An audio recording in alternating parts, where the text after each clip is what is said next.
कवन कसूर कैली भारी तू भूल गईल सुधिया हमारी।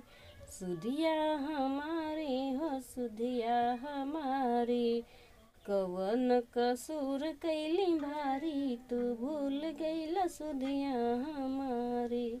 12 बरस हम जनकपुर में रहली, जनकपुर में रहली, जनकपुर में रहली।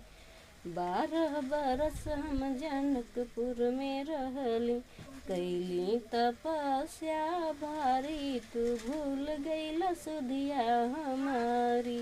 कवन कसूर कैली भारी तू भूल गईल सुधिया हमारी।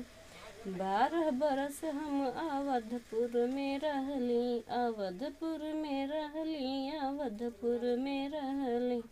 12 बरस हम अवधपुर में रहली, छोड़ दिहली बाप महतारी तू भूल गईल सुधिया हमारी। कवन कसूर कैली भारी तू भूल गईल सुधिया हमारी।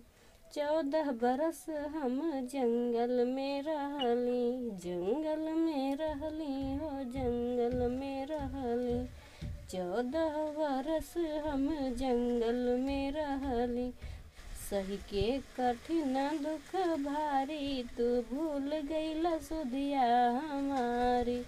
कवन कसूर कैली भारी तू भूल गईल सुधिया हमारी। सुधिया हमारी हो सुधिया हमारी। कवन कसूर कैली भारी तू भूल गईल सुधिया हमारी।